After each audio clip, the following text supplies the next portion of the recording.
नमस्कार, बहुत बहुत स्वागत है आप सबका। मैं हूं पुनीत पाठक।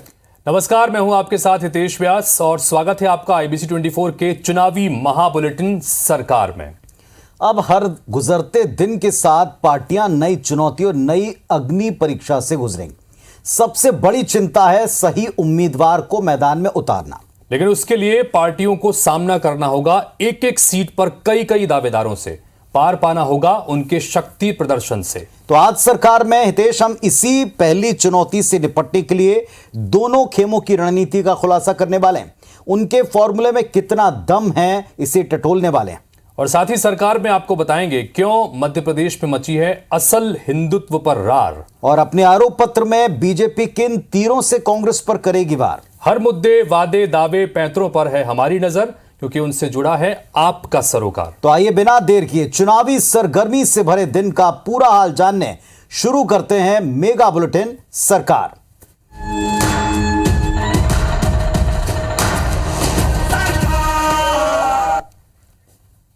और प्रतिदिन की तरह सबसे पहले सरकार टॉप 10 पर एक नजर डालिए ताकि आप अपडेट हो पाएं।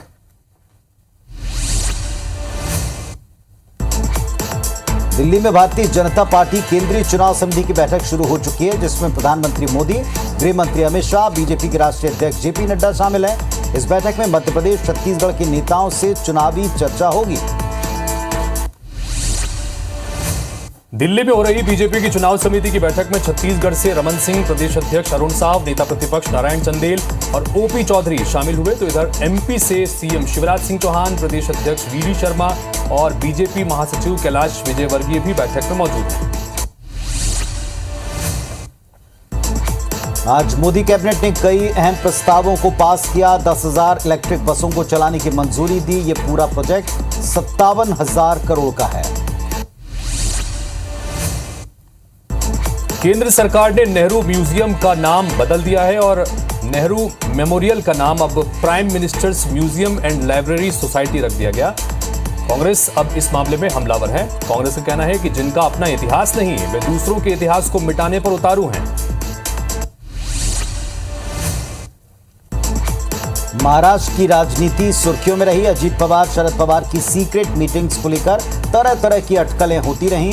एक तरफ शरद पवार, उनकी बेटी और एनसीपी सांसद सुप्रिया सुले ने इस सीक्रेट मीटिंग और बीजेपी सांसद सुप्रिया सुले ने इस सीक्रेट मीटिंग और बीजेपी से आते ऑफर से इनकार किया। तो कांग्रेस शिवसेना ने इसे पवार परिवार पर आपसी मामला बताते हुए किनारा करना ठीक समझा। कांग्रेस नेता अलका लांबा ने कहा है कि दिल्ली में लोकसभा की सभी 7 सीटों पर कांग्रेस चुनाव लड़ेगी। अलका लांबा के इस बयान के बाद विपक्षी गठबंधन में खलबली मच गई और कांग्रेस को मामले में सफाई भी देनी पड़ी। रायपुर में 20 अगस्त को ट्राइफेड महोत्सव होगा। केंद्रीय गृह मंत्री अमित शाह और अर्जुन मुंडा शामिल होंगे। बीजेपी नेताओं के साथ बैठक की संभावना है। मिशन 2023 की तैयारी में जुटी कांग्रेस 26 अगस्त को राजनांदगांव में मल्लिकार्जुन खड़गे सभा करेंगे। 2 सितंबर को कांकेर में राहुल गांधी की सभा प्रस्तावित है। जगदलपुर में सीएम भूपेश ने युवाओं के साथ भेंट मुलाकात की। कोंडागांव में कुश्ती एकेडमी, सुकमा में कृषि कॉलेज खोलने का ऐलान किया। नारायणपुर में आउटडोर स्टेडियम बनेगा, सेंट्रल लाइब्रेरी बनेगी।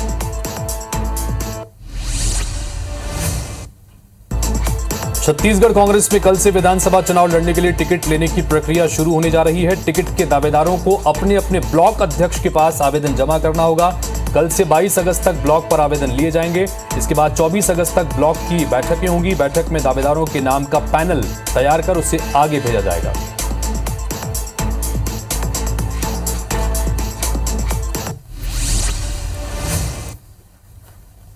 तो ये था टॉप 10 या हम कह सकते हैं सरकार की वो बड़ी खबरें जिस पर आपकी नजर होनी चाहिए ताकि आप अपडेट हो पाएं। अब आते हैं सबसे महत्वपूर्ण खबरों पर। मध्य प्रदेश, छत्तीसगढ़ समेत 5 राज्यों में चुनावी तारीखें अभी तक आई नहीं, लेकिन तैयारी ताबड़तोड़ जारी है। सरकार की शुरुआत कर रहे दोनों पक्षों की तैयारी से तेजी दिखाने वाले खेमों की खबर से। मध्य प्रदेश, छत्तीसगढ़ में अब दोनों दलों को सबसे बड़ी चुनौती यानी टिकट वितरण की प्रक्रिया से गुजरना है। तो दो तस्वीरें आपको दिखा रहे हैं। पहली तस्वीर में आप देखेंगे इसी चुनौती से निपटने कांग्रेस ने कदम बढ़ा दिया है। रायपुर में 15 अगस्त की शाम छत्तीसगढ़ कांग्रेस चुनाव समिति की बैठक हुई जो तकरीबन 2.5 घंटे तक चली, जिसमें 17 अगस्त से 31 अगस्त तक टिकट के दावेदारों के लिए पूरा टाइम टेबल तय कर दिया गया। और दूसरी तस्वीर देश की राजधानी दिल्ली की, जहां इस वक्त भी भारतीय जनता पार्टी केंद्रीय चुनाव समिति मीटिंग और मंथन शुरू कर चुकी है। मोदी, शाह, नड्डा के साथ पांचों चुनावी प्रदेशों के बीजेपी दिग्गज नेता साल के आखिर में विधानसभा चुनाव की रणनीति फाइनल करने जुटे हैं।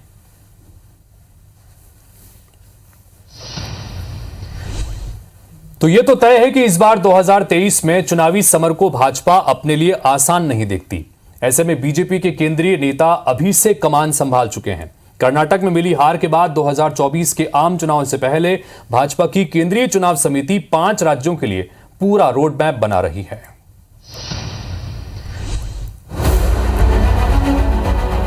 साल के आखिर में 5 राज्यों में होने वाले विधानसभा चुनाव के लिए बीजेपी ने तैयारी शुरू कर दी है। चुनावी रणनीतियों पर मुहर लगाने दिल्ली स्थित पार्टी मुख्यालय में केंद्रीय चुनाव समिति की बैठक चल रही है। इसमें प्रधानमंत्री नरेंद्र मोदी, राष्ट्रीय अध्यक्ष जेपी नड्डा, गृह मंत्री अमित शाह और रक्षा मंत्री राजनाथ सिंह समेत पार्टी की केंद्रीय चुनाव समिति में शामिल सदस्य मौजूद हैं। बात करें छत्तीसगढ़ से तो पूर्व मुख्यमंत्री डॉक्टर रमन सिंह, प्रदेश अध्यक्ष अरुण साव, नेता प्रतिपक्ष नारायण चंदेल और प्रदेश महामंत्री ओपी चौधरी की भागीदारी है। तो मध्य प्रदेश में प्रदेश अध्यक्ष वीडी शर्मा, सीएम शिवराज सिंह चौहान और नरेंद्र सिंह तोमर चुनाव समिति की बैठक में शामिल हैं। आमतौर पर केंद्रीय चुनाव समिति की बैठक तब होती है जब किसी राज्य में चुनावी तारीखों की घोषणा हो चुकी हो, लेकिन अभी कहीं भी ऐसा ऐलान नहीं हुआ है। ऐसे में बीजेपी की रणनीति साफ है कि वो इस बार कोई भी जोखिम नहीं उठाना चाहती। दरअसल कर्नाटक चुनाव में हार के बाद बीजेपी इन राज्यों के चुनावी प्लान में कोई कसर बाकी नहीं रखना चाहती है। अक्टूबर-नवंबर में राजस्थान, मध्य प्रदेश, छत्तीसगढ़, तेलंगाना और मिजोरम में चुनाव होने हैं। इनमें से सिर्फ मध्य प्रदेश बीजेपी के पास है, जबकि छत्तीसगढ़, राजस्थान और तेलंगाना में विपक्षी दलों की सरकारें हैं। राज्यों के चुनाव इसलिए भी महत्वपूर्ण हैं क्योंकि इसके करीब 6 महीने बाद लोकसभा चुनाव होने हैं। विधानसभा चुनाव से ही आगे का माहौल तैयार होगा। बीजेपी के नेतृत्व वाले एनडीए के खिलाफ कांग्रेस की अगुवाई में विपक्षी दलों ने INDIA बना लिया है। इन चुनावों के नतीजे अगले साल के लिए बड़ा संदेश देंगे। ऐसे में बीजेपी बिल्कुल भी यह नहीं चाहेगी कि विपक्षी गठबंधन किसी भी तरह उस पर हावी हो। Bureau report, IBC 24। और रितेश, जैसा हमने वायदा किया था सरकार की शुरुआत में कि हम आपको इस मीटिंग के अंदर के एजेंडे या उनके फॉर्मूले के बारे में डिटेल बताने वाले हैं, तो इसकी शुरुआत करते हैं। भारतीय जनता पार्टी जो विश्व का सबसे बड़ा दल होने का दावा करती है, उस दल में चुनावी तौर पर जमावट के लिए मास्टरमाइंड लोग बैठे हैं जिन्हें केंद्रीय नेतृत्व में आप देखते हैं। तो भारतीय जनता पार्टी की बैठक के वो 10 बड़े एजेंडे ये अब हम दर्शकों तक पहुंचा रहे हैं। पहला एजेंडा है हर सीट पर नेताओं से उनके पैनल्स मंगवाए गए, ये उनका पहला फॉर्मूला। नंबर 2, पैनल में से कॉमन को कंटिन्यू और गैर कॉमन पर विमर्श। तो कुल मिलाकर ये एक के बाद एक एजेंडा आपके सामने रख रहे हैं और ये बहुत एक्सक्लूसिव जानकारी आपको हम इस खास बुलेटिन में दे रहे हैं। हर राज्य की 20 से 30% सीट पर लोगों को हिंट भी कर दिया जाएगा। छत्तीसगढ़ की कोंटा, पामगढ़, जैजैपुर, कोरबा, खरसिया समेत 19 सीटों पर नाम तय हो जाएंगे इस बैठक में।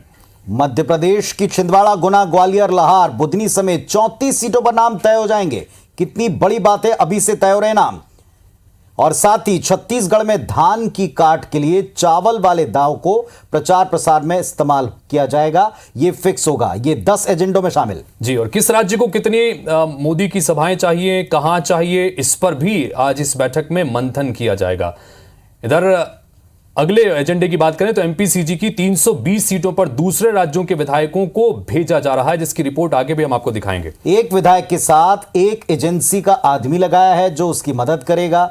और जो 10वां एजेंडा है जिसके ऊपर हम कह सकते हैं मंथन होगा, जिसकी शुरुआत हो गई है, अब तक बनाई गई तमाम समितियों जिम्मेदारियों की संक्षिप्त समीक्षा भी करेंगे कि जिसको जो काम प्रदेश में सौंप कर आए थे, मध्य प्रदेश, छत्तीसगढ़ समेत 5 स्टेट में, उस पर कितना काम, कितना पार्टी के नेता प्रदेश में आगे बढ़ पाए हैं।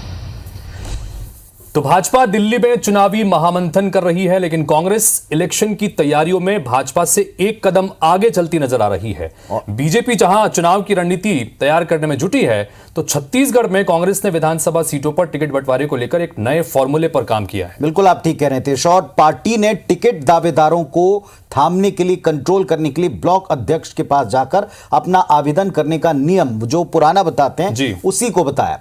ब्लॉक से जिला और जिले से पीसीसी तक की प्रक्रिया से गुजरने के बाद ही कांग्रेस में किसी एक दावेदार का टिकट सीट पर फाइनल होगा। उनका पूरा रोडमैप या यूं कहें टाइम टेबल क्या है, इस रिपोर्ट में समझें।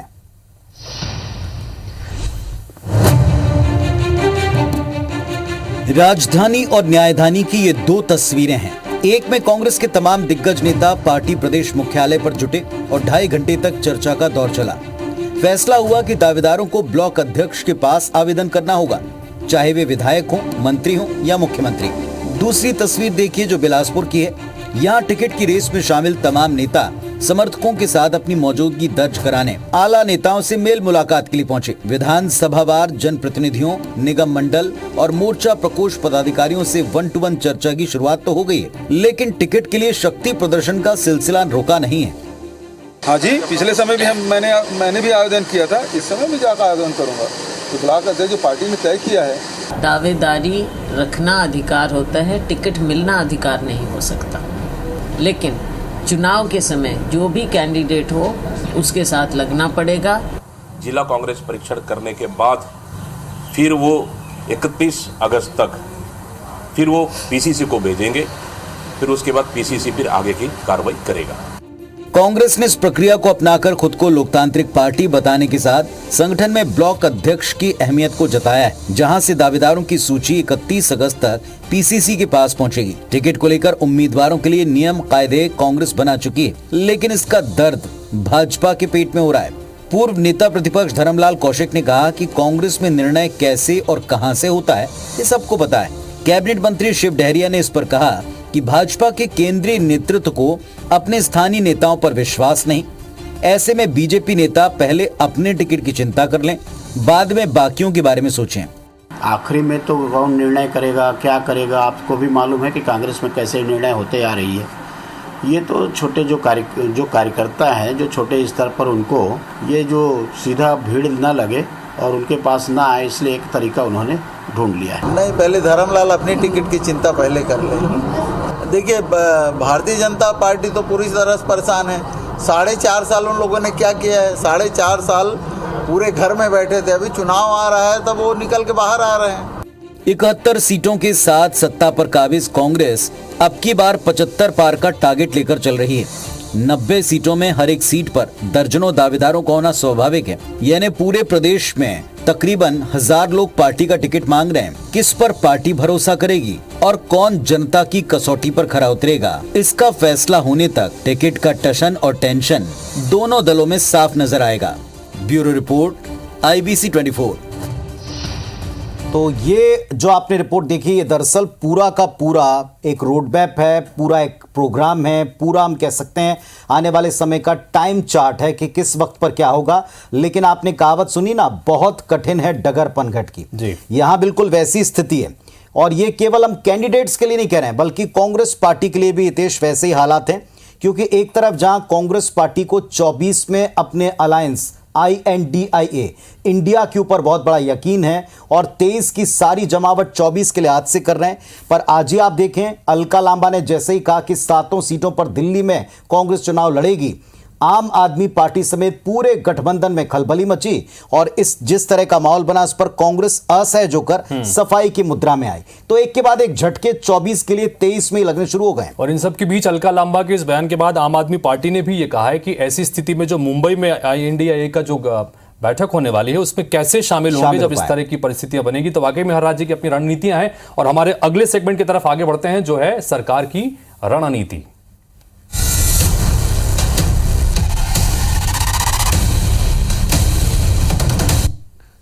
तो रणनीति में मध्य प्रदेश, छत्तीसगढ़ के चुनावी रण को जीतने के लिए बीजेपी अपने तरकश के हर तीर को धार दे रही।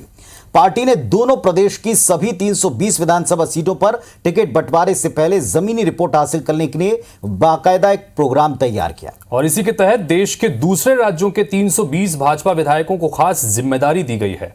क्या है यह खास तैयारी, जानिए इस रिपोर्ट में।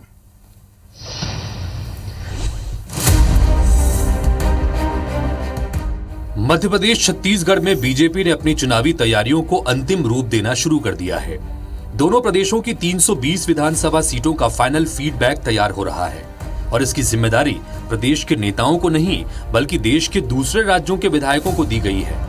पार्टी ने उत्तर प्रदेश, बिहार, झारखंड, गुजरात, महाराष्ट्र राज्यों के 320 विधायकों की लिस्ट तैयार की है। हर एक विधायक को एमपीसीजी की एक-एक सीट का जिम्मा दिया गया है।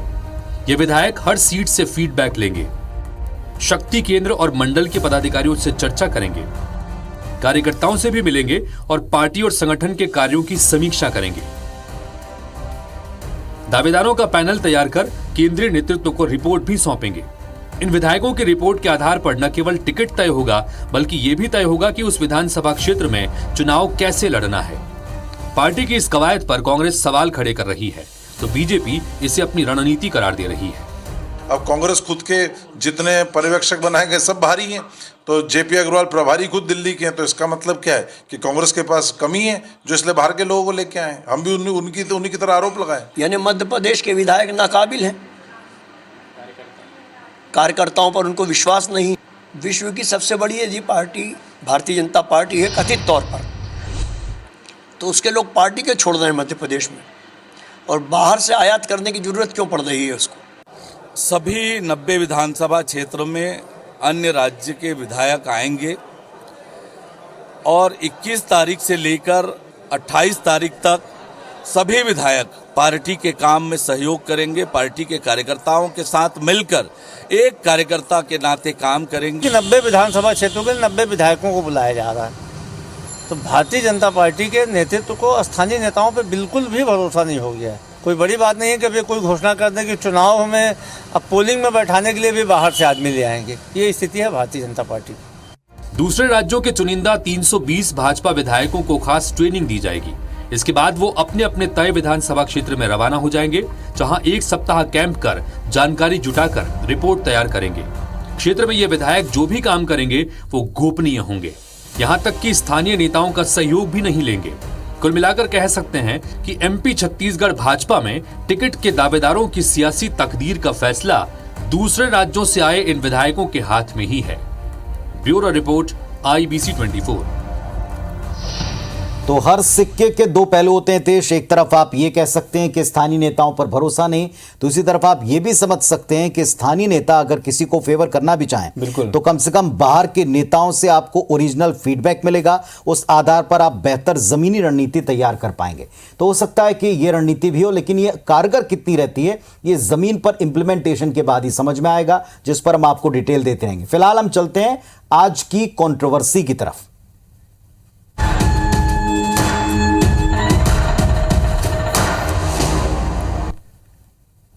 तो आज की कंट्रोवर्सी नाम बदलने के प्रचलन को लेकर, नाम बदलने का प्रचलन और इस पर विवाद अब देश की सियासत की रवायत बन चुका है। जब भी मोदी सरकार किसी संस्था या स्थान का नाम बदलती है, कांग्रेस बेचैन हो जाती है। और यही एक बार फिर हुआ है। इस बार मोदी सरकार ने नेहरू मेमोरियल का नाम बदल दिया है, जिसके बाद फिर से कांग्रेस ने बीजेपी पर इतिहास मिटाने का आरोप लगाया। क्यों वो आरोप लगा रहे हैं और क्या ऐसा हुआ है, रिपोर्ट देखें, समझ जाएंगे।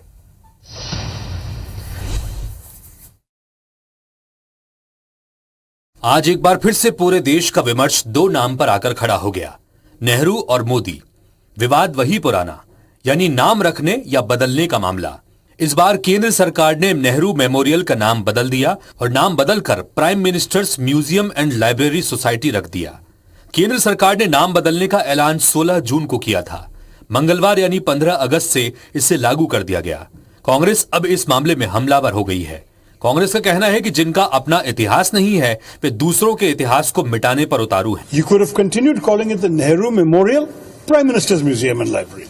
You don't have to refuse to add other prime ministers. You can put that, but also keep the original name. And it shows a certain bitterness towards our own historical past, which I believe is not worthy. Building के बदल दो या नाम बदल दो, लेकिन पंडित नेहरू का नाम जो इतिहास में है आप उसको नहीं बदल सकते। जो इतिहास महात्मा गांधी, पंडित नेहरू, नेताजी सुभाष चंद्र बोस, सावरकर जी, जो उनका खुद का इतिहास वो लोगों ने बनाया है, आप उनका जैसा इतिहास नहीं बना सकते, इसलिए आप नाम बदल रहे हो। तो इधर बीजेपी ने इस पूरे विवाद पर क्या कहा, आपको सुनाते हैं। मैं तो एक सवाल पूछना चाहूंगा कांग्रेस से, नेहरूवादी विरासत क्या है? कोई विरासत नहीं, नेहरूवादी विरासत ठीक है, हमारे प्रधानमंत्री थे, सब प्रधानमंत्रियों का संग्रहालय बना है, तो उसका नाम तो प्रधानमंत्री संग्रहालय होना चाहिए ना, सभी प्रधानमंत्रियों के लिए। तो नेहरू जी का भी उसमें संग्रहालय है, उसमें दिक्कत क्या है? कांग्रेस पार्टी और जयराम रमेश की सोच और नरेंद्र मोदी की सोच में एक बुनियादी अंतर है। तो जब सारे प्रधानमंत्रियों का वो है तो प्रधानमंत्री स्मृति लाइब्रेरी बनी है, हा?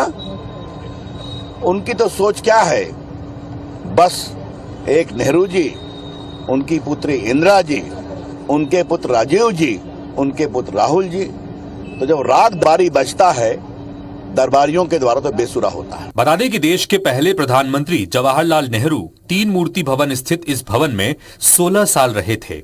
अब मोदी सरकार ने इसका नाम बदलकर नेहरू मेमोरियल से प्राइम मिनिस्टर्स म्यूजियम कर दिया, जिसे कांग्रेस बीजेपी की ओछी मानसिकता बता रही है, तो बीजेपी इसे न्याय संगत कह रही है। नाम बदलने की सियासत इस देश में नई नहीं है, लेकिन इसे लेकर होने वाला बवाल वही पुराना है। Bureau report, IBC 24। तो कहावत आपने सुनी होगी ना, व्हाट्स इन द नेम, लेकिन साहब यहाँ तो नाम में बहुत कुछ रखा है और यही ये रिपोर्ट बताती भी है। और इसी से जुड़ता हुआ एक सवाल भी है जो हम रोज आपसे पूछते हैं, हैशटैग सरकार ऑन IBC 24, ये तो याद ही होगा आपको, लेकिन आज का सवाल सुनने। आज का सवाल है, ऐतिहासिक स्थलों के नाम को बदलना क्या ये सही चलन है? हाँ के लिए A, ना के लिए B। जो भी आपका जवाब है आप भी एक्टिवली दर्ज कराएं, और अगर आप डिटेल में अपनी कोई राय रखना चाहते हैं तो हैशटैग सरकार ऑन IBC 24 पर अपनी बात टैग करते हुए लिख सकते हैं, कह सकते हैं। और हमारे तमाम सोशल मीडिया प्लेटफॉर्म्स पर यह सवाल इस वक्त ओपन है, आप वहां जाएं और इस सवाल का जवाब दें। ऐतिहासिक स्थलों के नाम को बदलना क्या सही चलन है? हमारा सवाल यही है, और अपनी प्रतिक्रियाएं जरूर देते रहें। आप देख रहे हैं सरकार, ये इलेक्शन का मेगा बुलेटिन है जिसमें सरकार बनाने तक हर एक गतिविधि पर हम नजर रख रहे हैं। और अब बात करते हैं 24 के चुनाव से पहले जो हम बड़े गठबंधन की बात कर रहे थे, इसका एक प्रमुख धड़ा, एक प्रमुख हिस्सा है जिसमें महाराष्ट्र की राजनीति पर नजर रखी जा रही। और आज भी बहुत कुछ हुआ। महाराष्ट्र की राजनीति, शरद पवार, ये एक सिक्के के 2 पहलू हैं। शरद पवार जो 1980 से लेकर अब तक देश और महाराष्ट्र की सियासत के लिहाज से काफी महत्वपूर्ण व्यक्ति हैं। वो कभी कांग्रेस के साथ थे, कभी कांग्रेस के खिलाफ। उन्होंने अपनी नई पार्टी NCP बनाकर अपना जनाधार तैयार किया, तो जिस कांग्रेस से बगावत कर NCP बनाई, उसी कांग्रेस के साथ फिर से गठबंधन भी कर लिया। यानी महाराष्ट्र की सियासत कभी शरद पवार से परे नहीं रही, लेकिन जब से अजीत पवार ने बगावत की है तब से देर सबेर वो सुर्खियों में बने रहते हैं। तो क्या है शरद पवार और अजीत पवार की सीक्रेट मीटिंग? और इसके साथ साथ आज उस मीटिंग के बाद जो प्रेस कॉन्फ्रेंस हुई उसका डिटेल भी मैं आपको इस रिपोर्ट में देने वाले। नहीं, मुझे किसी ने कोई ऑफर नहीं दिया है, मुझे कुछ पता ही नहीं है इस बारे में। कल रात को ही मुझे पवार साहब से मेरी बातचीत हो गई, कोई फैमिली इशू है। मेरे को लगता है कि लोगों में उसके गलत सिग्नल जा रहे हैं, उसके वजह से।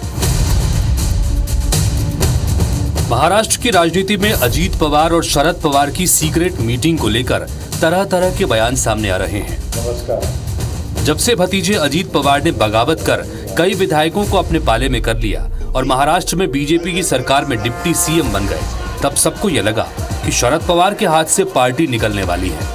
लेकिन पिछले 29 दिन में शरद पवार और अजीत के बीच 4 बार हुई मुलाकात को लेकर जो खबरें आ रही है, उस पर कांग्रेस नेता पृथ्वीराज चौहान ने दावा किया कि बीजेपी से शरद पवार को कैबिनेट मंत्री का पद ऑफर हुआ है।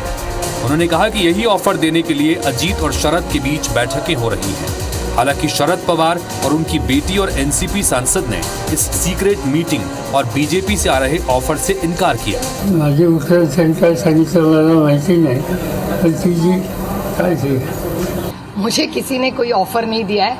सिर्फ 15 अगस्त का एक बड़ा सेल चल रहा है बहुत जगह, सो इसलिए कुछ महंगाई इतनी बड़ी है तो शक्कर आटा कुछ सेल चल रहे बहुत सारे ग्रोसरी स्टोर्स में, मैंने पेपर में पढ़ा, वो ऑफर मुझे पता है, बाकी कोई ऑफर मुझे कुछ पता ही नहीं है इस बारे में।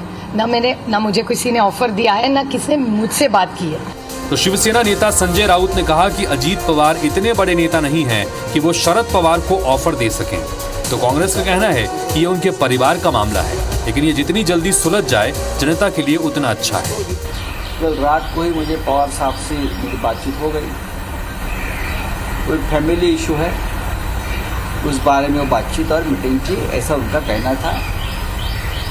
पवार साहब हमारे नेता है, मार्गदर्शक है, सो ये जो बातचीत या जो बातें बाहर आ रही है उसमें कोई तथ्य नहीं है। एनसीपी के बारे में निश्चित तौर पर उन्होंने कहा है कि हमारा ये फैमिली इशू है और हमारा इसमें कोई ऐसी कोई राजनीतिक भूमिका नहीं है, पर मेरे को लगता है कि लोगों में उसके गलत सिग्नल जा रहे हैं उसके वजह से, और लगातार ये चीज़ें आने से एक लोगों में एक संभ्रम का वातावरण निर्माण हुआ है। उसको जितना जल्दी दूर करेंगे उतना बेहतर है। अटकलें ये भी लगाई जा रही हैं कि अगर अजीत पवार शरद पवार को मना लें तो अजीत पवार बीजेपी के समर्थन से मुख्यमंत्री बन सकते हैं, और कयास ये भी लगाए जा रहे हैं कि अगर शरद पवार अजीत पवार को समर्थन दे दें तो बनाया जा सकता है। हालांकि सभी नेताओं ने इसका खंडन तो कर दिया है, लेकिन यह राजनीति है, यहाँ कब कौन कैसे पाला बदल ले इसका अंदाजा कोई नहीं लगा सकता। Bureau report, IBC 24। तो फिर से आप लोगों को एक कहावत याद दिलाऊंगा, कहते हैं कि जहां धुआं है मतलब कहीं ना कहीं आग तो लगी है, और बड़े बड़े नेता आकर इतनी सफाइयां दे रहे हैं और कहते हैं कि हमारे पास तो कोई ऑफर नहीं है, तो फिर देश में किस ऑफर की चर्चा है। एक बड़ी बात यह है फिर से कि 2024 के लिए जो प्रमुख चेहरे हैं उनमें शरद पवार सबसे बड़े चेहरों में से एक हैं। वो अगर पाला बदलते हैं, किसी और पाले में जाते हैं, तो फिर आप गठबंधन की सूरत कैसी होगी इसकी कल्पना ही कर सकते हैं। इसीलिए सब ने क्लियर किया कि वे दरअसल हैं कहां, और इसीलिए जो है राजनीति का चाणक्य भी शरद पवार को कहा जाता रहा है। महाराष्ट्र की सियासत में क्यों वो महत्वपूर्ण है ये भी हमने रिपोर्ट में दिखाया। अब आगे क्या कदम होगा वाकई में बड़ा दिलचस्प है। इधर मध्य प्रदेश की बात करें, पूर्व मुख्यमंत्री और राज्यसभा सांसद दिग्विजय सिंह के हिंदुत्व को लेकर दिए बयान पर सियासी पारा चढ़ा हुआ है। मुख्यमंत्री शिवराज सिंह चौहान ने कहा है कि चाहे दिग्विजय सिंह हो या कमलनाथ, इनको न हिंदुत्व से लेना देना है और न ही देश से। ये वोटों की फसल काटने के लिए जब जो ठीक समझते हैं वो कहते हैं, ये उनकी राय। इधर बीजेपी सांसद प्रज्ञा सिंह ठाकुर ने कहा, कांग्रेस ही भारत को तोड़ने वालों के साथ हैं। ये पार्टी सदैव हिंदू विरोधी रही है और आगे भी ऐसे ही करेगी। बीजेपी के इस बयान पर कांग्रेस का आग बबूला होना बड़ा ही स्वाभाविक था।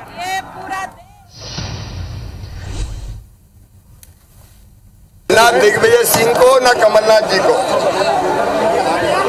इनको ना तो हिंदुत्व से लेना देना है, ना देश से लेना देना है, ना समाज से लेना देना है। ये तो वोटों की फसल काटने के लिए जब जो ठीक समझते हैं वो कहते रहते हैं, इनको किसी से लेना देना नहीं। इसलिए हम पूरे विश्व का कल्याण करने की बात करते हैं, और ये कांग्रेसी इसको भारत को तोड़ने वाले लोगों के साथ है। ये कांग्रेस सदैव से हिंदू विरोधी रही है और रहेगी, क्योंकि ये इनके मत स्पष्ट नहीं है। ये लोग घोटालेबाजों के साथ हैं। दिग्विजय सिंह जी और कमलनाथ जी दोनों ही भारतीय जनता पार्टी से किसी भी सर्टिफिकेट लेने के मोहताज नहीं हैं। राष्ट्रीय स्तर के वे चिंतक हैं। वो किसी से लिखवा कर भाषण नहीं देते, ना विचार व्यक्त करते हैं। तो अब साफ सवाल तो ये कि दिग्विजय सिंह बिना सोचे समझे तो कोई बात कहते नहीं हैं। इतने बड़े और कद्दावर व्यक्ति का किसी विषय के ऊपर बात रखना, इस पर प्रतिक्रिया आना, ये पहले से कैलकुलेटेड है, स्वाभाविक है। लेकिन क्या जानबूझकर ऐसा कहा जाता है या फिर सोच समझकर कही गई बातों पर जिस तरह के रिएक्शन आ रहे हैं, वो जो बड़े मुद्दे हमने आपको बताए थे देश, उन पर केंद्रित हैं। कहीं राष्ट्रवाद तो कहीं हिंदुत्व, ये छूटेगा नहीं, इतना तय। बिल्कुल। छत्तीसगढ़ बीजेपी की बात करें, छत्तीसगढ़ बीजेपी राज्य सरकार को घेरने के लिए आरोप पत्र तैयार कर रही है। यह आरोप पत्र 80 बिंदुओं का होगा। इसमें शराब, चावल, रेत, गौठान घोटाले समेत कई घोटाले शामिल किए जाएंगे। इसके अलावा प्रदेश की बिगड़ी कानून व्यवस्था, नशे के अवैध कारोबार, बीजेपी कार्यकर्ताओं की टारगेट किलिंग और पीएम आवास का मुद्दा भी आरोप पत्र में शामिल किया जाएगा। आरोप पत्र समिति के सदस्यों ने बीते दिनों पार्टी के शीर्ष पदाधिकारियों को इस बारे में दस्तावेज सौंप दिया है और जैसे ये बात सामने आई तो कांग्रेस ने इस पर पलटवार किया। बीजेपी के आरोप पत्र को झूठ का पुलिंदा करार दिया। दोनों पक्षों की ना क्रिया ना प्रतिक्रिया कुछ भी अस्वाभाविक नहीं है। विपक्ष हमेशा आरोप पत्र लाता है और हमेशा सत्ता पक्ष इसे झूठ का पुलिंदा बताता है, लेकिन फैसला जनता ही करती।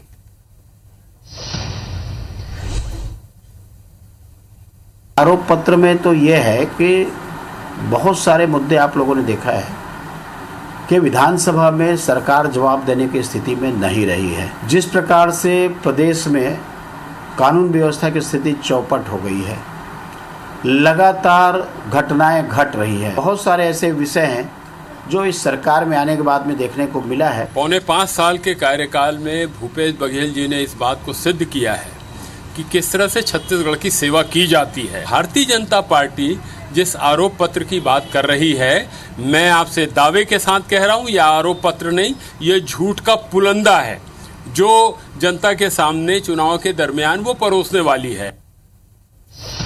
तो अब पुनः हम कहेंगे कि ये तो आपको तय करना है। जब आरोप आपके सामने आए तो आप तय कीजिएगा कि कौन सही बोल रहा है, कौन गलत बोल रहा है। फिलहाल आरोप पत्र तैयार हैं तो फिर कांग्रेस पार्टी की तरफ से इसकी कार्ड भी अवश्य तैयार होगी। बिल्कुल।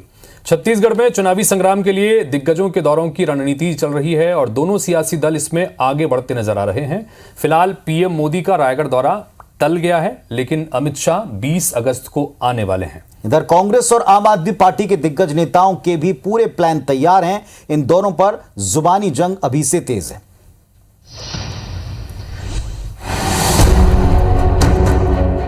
17 से 19 अगस्त को पीएम मोदी का रायगढ़ दौरा भले ही टल गया हो, लेकिन आगामी कुछ दिनों में छत्तीसगढ़ में कई बड़े नेता सक्रिय नजर आएंगे।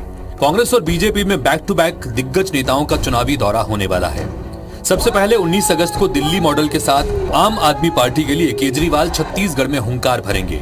20 अगस्त को केंद्रीय गृह मंत्री अमित शाह रायपुर दौरे पर रहेंगे।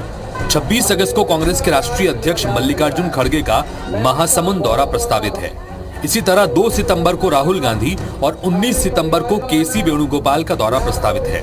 कांग्रेस के राष्ट्रीय नेताओं के दौरे को लेकर अब प्रदेश में जुबानी जंग भी तेज हो चली है। पूर्व नेता प्रतिपक्ष धर्मलाल कौशिक ने तंज कसा कि सेंट्रल कांग्रेस को अब छत्तीसगढ़ कांग्रेस पर भरोसा नहीं, जिस पर कांग्रेस की तरफ से मंत्री डहरिया ने भी जवाबी पलटवार किया। क्या पार्टी के ऊपर छत्तीसगढ़ को भरोसा नहीं है तो क्या मैं बोलूं कि छत्तीसगढ़ कांग्रेस के ऊपर अब सेंट्रल को भरोसा नहीं है और इसलिए वो लोग दौरे में आ रहे हैं? और सही बात यही है कि छत्तीसगढ़ कांग्रेस के ऊपर भरोसा जो है वो हट गया है।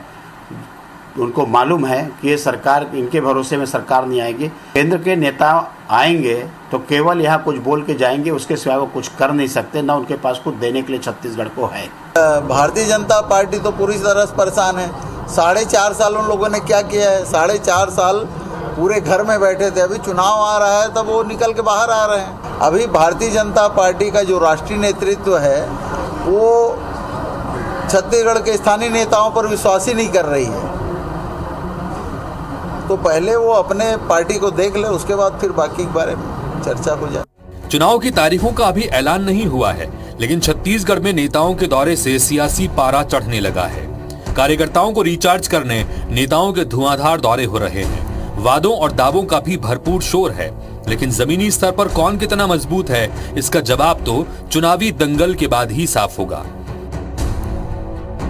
बहरहाल राष्ट्रीय नेताओं के धुआंधार दौरे से किस दल का बेड़ा पार लगता है, बड़ा सवाल है। Election desk, IBC 24। तो इसीलिए हम आपको हर एक कार्यक्रम बताते जाते हैं ताकि आप भी नेताओं की आमद पर इन पर नजर रख सकें, सुन सकें कि नेता आकर कह क्या रहे हैं। चलिए, वैसे जितनी भी चुनावी हलचल होती है देश, चाहे कोई विवाद हो, कोई सोशल मीडिया के ऊपर की गई टिप्पणियों उस पर जवाब हो, ये सब का सब सोशल मीडिया पर ट्रेंड ना करे, ऐसा हो नहीं सकता। आज भी सियासी खबरें सोशल मीडिया पर तैरती रही हैं, तो कौन सी वो खबरें नहीं जिन पर सोशल मीडिया पर जमकर बहस छिड़ी रही, या यूं कहें आपकी भाषा में कौन से हैशटैग्स रहे जो आज फेमस हुए? देखें जरा।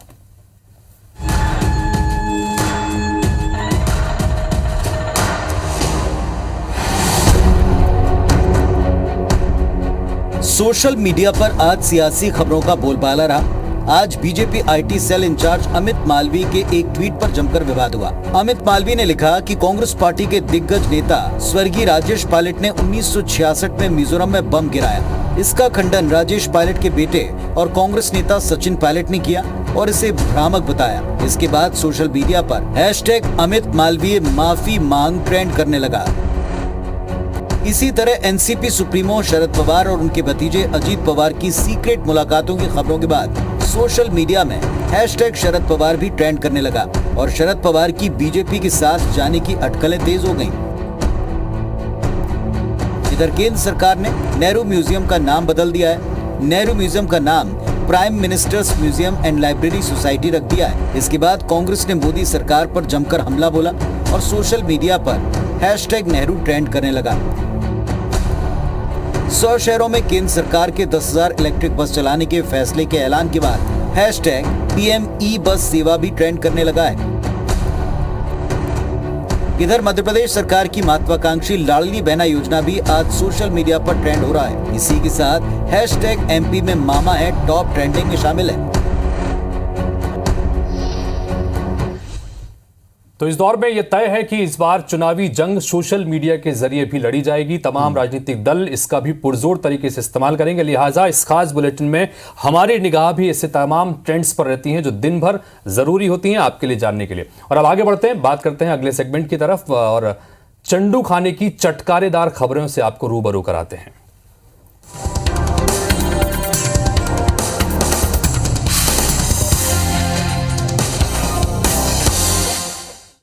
जिंदगी जिसे कहते हैं जादू का खिलौना, मिल जाए तो मिट्टी, खो जाए तो सोना। आज मेरे पास कुछ था नहीं, मैंने सोचा इससे शुरुआत करता हूं। ये भी काम का चीता नहीं, शेर है। नमस्कार, मैं हूं वरुण सखा जी। चीता आजकल मुंह पे जमा हुआ है ना, इसलिए निकल गया। मैडम का डेरा, मंत्री जी की कॉलर ऊंची। खबर छत्तीसगढ़ से है। कांग्रेस की संगठन में अहम जिम्मेदारी निभाने वाली मैडम का डेरा इन दिनों रायपुर आ चुका है। डेरे में रसोईया, सामान सब कुछ आ गया है। कहते हैं संगठन के लोगों को प्रदेश में डेरा डाल लेना चाहिए जबकि चुनाव होने वाले हो।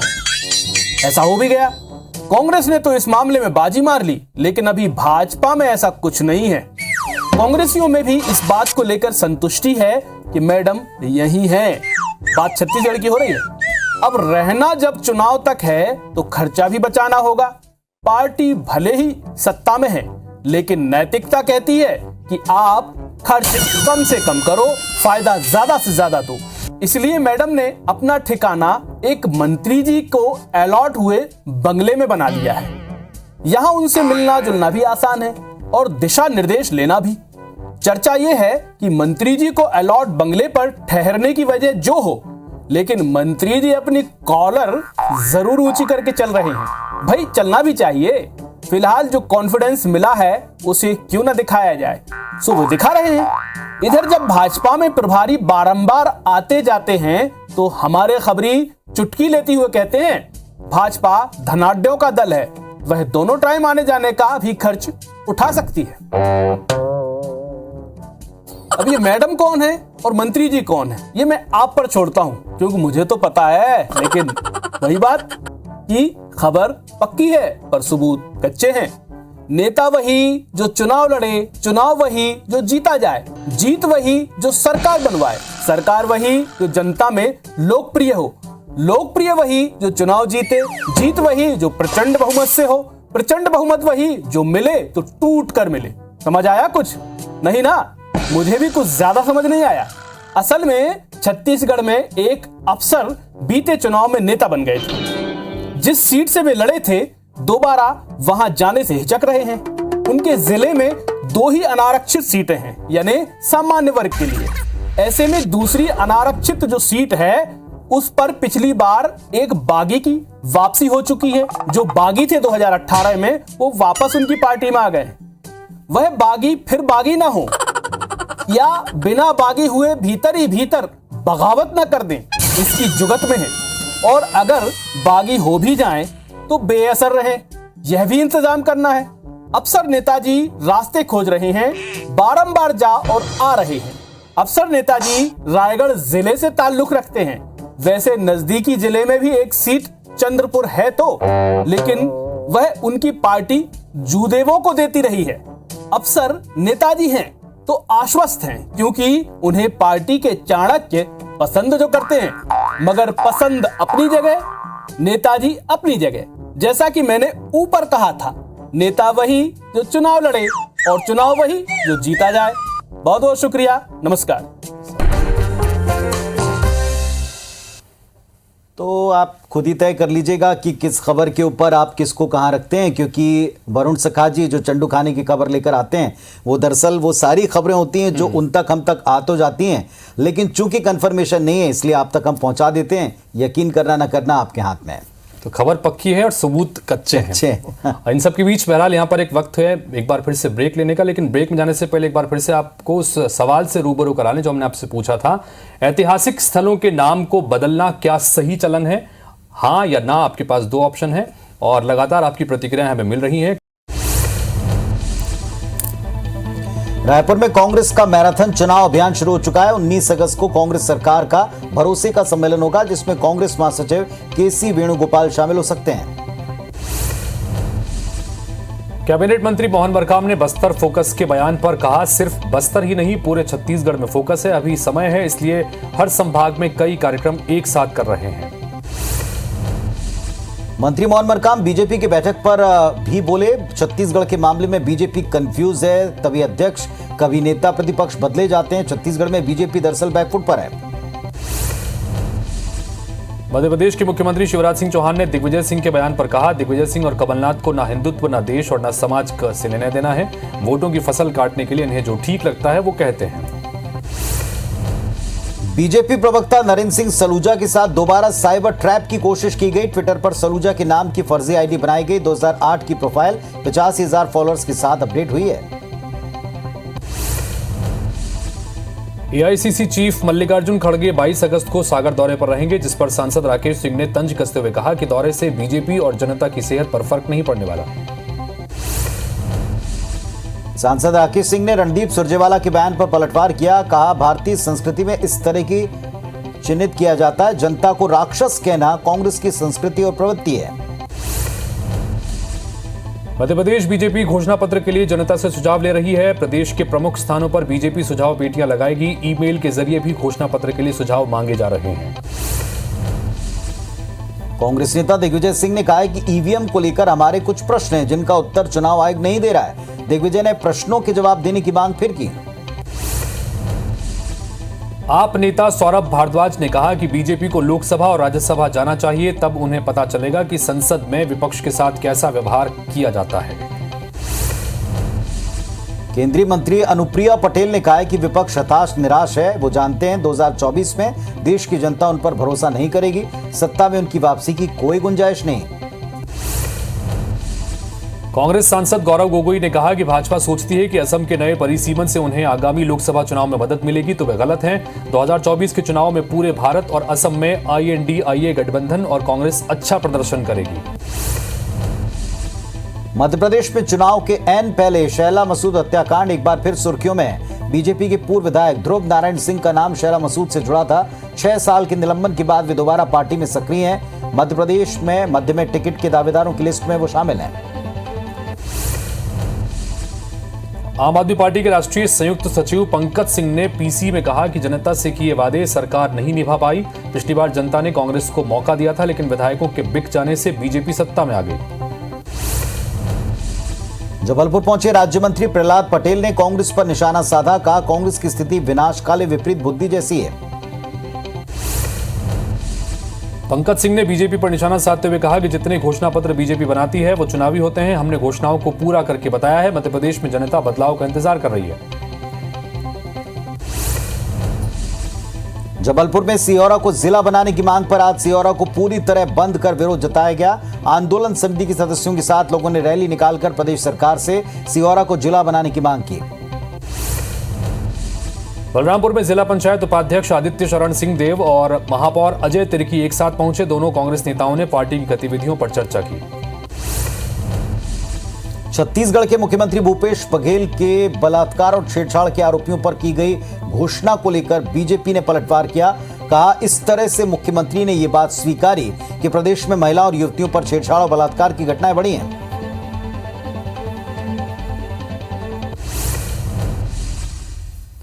और चलिए, प्रतिदिन की तरह जो हम रोज सरकार में आपसे सवाल पूछते हैं और आपके पास अवसर होता है उससे जुड़कर अपना एक प्रतिशत दर्शाने का, तो आज का जो हमारा पोल था उसके जवाब आ चुके हैं। सवाल जो हमने पूछा था कि ऐतिहासिक स्थलों के नाम को बदलना क्या सही चलन है, इसका नतीजा आप देखें। नतीजा साफ कह रहा है, क्योंकि 75% जनता जो है वो ये कह रही है कि नहीं, इस तरह का चलन नहीं होना चाहिए। हाँ में सिर्फ 25% लोगों ने अपने जवाब दिए हैं। तो यह है ऐतिहासिक स्थलों का राजनीति को लेकर नाम बदलना कतई उचित नहीं मानती देश की जनता। 75% आप लोगों ने भी ऑनलाइन पोल में यह कहा है कि नहीं, यह चलन सही नहीं है, और केवल 25% इसके समर्थक दिखते हैं। तो हैशटैग सरकार और IBS24 इस पर 24 घंटे आप इसमें दिखाई गई रिपोर्ट्स पर एक रिपोर्ट पर अपनी राय व्यक्त कर सकते हैं। आपकी मंशा क्या है इस कार्यक्रम में, क्या आप देखना चाहते हैं, किस किस तरह के रिपोर्ट्स हम आपके लिए लेकर आए, खुलकर आप अपनी बात रख सकते हैं। तो इसी के साथ फिलहाल इस महा बुलेटिन में फिलहाल इतना ही। खबरें और अपडेट्स का सिलसिला आगे भी लगातार जारी रहेगा। फिलहाल हम दोनों को दीजिए इजाजत। जी नमस्कार।